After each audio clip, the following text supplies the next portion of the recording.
Okay, so in this question we're given a parametric curve. Now we don't know the equation for the parametric curve, but what we know is that x is 3 tan theta and y is 4 cosine squared theta. Theta is between 0 and pi over 2. Now what we want to do is find the x coordinate of the point Q, which is this one here. So x equals don't know, y equals, well, y will be 0 because it's at the origin. And what we're given to help us is this line L, which is the normal at point P of the curve C. So what we do know is that this angle here is a right angle. So therefore that's a tangent to the curve C, this line L. i.e. if we find the derivative at this point, then we have a chance of calculating what x is. So how do we find the derivative of a parametric curve? Well, dy d theta over dx d theta will give us our solution to the parametric curve. So dy d theta, so derivative 4 cosine squared theta with respect to theta. Okay, so 4 cosine squared theta. So let's take the derivative of that. So if we use the chain rule, we get 4 times 2 is 8. So that will then give us 8 cosine theta. And then multiply that by the derivative of cosine theta, which is minus sine theta. So that will then equal negative 8 cosine theta sine theta. Okay, next we find derivative of dx d theta. So d, so let's just pull a line there. X is 3 tan theta d theta. Well, tangent theta, that's a bit more easier to find the derivative of that. That's just a standard derivative. So we get secant squared theta, and there's a 3 there. So it's 3 secant squared theta. So dy d theta over dx d theta is the same as minus 8 cosine theta sine theta, and divided by 3 secant squared theta. Okay, now we're getting somewhere. Secant squared theta, that's a bit awkward on the bottom. So secant squared theta is the same as 1 over cosine squared theta. So if this is 1 over cosine squared theta, we can bring the cosine squared theta up to the top and then just leave the 3 on the bottom. So that now becomes minus 8 cosine theta cosine squared theta sine theta divided by 3. Okay, we can link those up. Minus 8 over 3 cosine cubed theta sine theta. Okay, right. Now to work out our values here for theta, we need to work out what the value of theta is in these functions here. So we know that when x is 3, 3 tan theta should equal 3.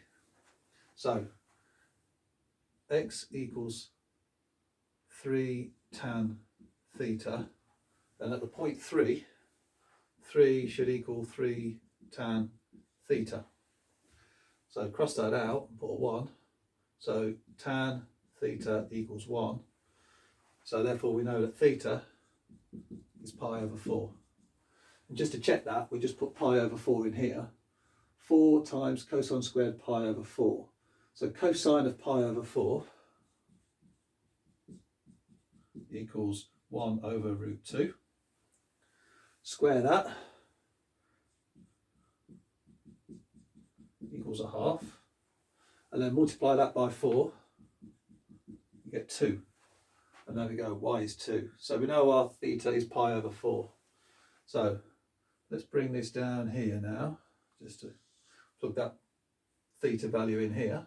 So minus 8 over 3 cosine cubed. Cosine of pi over 4 is 1 over root 2. sine theta. Well, we know sine pi over 4 is the same as cosine pi over 4. So therefore we can put 1 over root 2 there as well. Okay, so we don't need the cosine because we've put that in there already, put the value for cosine in, so we can just take that out. So that equals minus 8 over 3, cube 1 over root 2, that will give us times 1 over 2 root 2, times 1 over root 2. Okay, right, let's multiply these up. On the top line, we've got minus 8. Bottom line, let's take care of these radicals. Root 2 times root 2 is 2. 2 2s are 4. 3 4s are 12. Okay, let's just check that. 3 2s are 6. 6 2s are 12. Okay, yeah, minus 8 over 12. So basically we've got minus 2 over 3.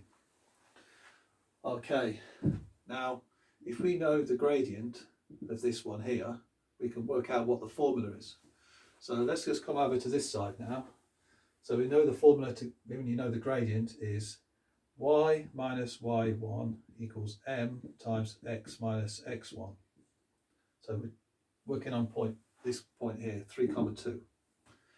So now we know that m will be taken from this minus 2 over 3 value. So as this is a perpendicular, we can take the reciprocal and the negative at the same time, because the minus 2 over 3 is this one, but we want this one.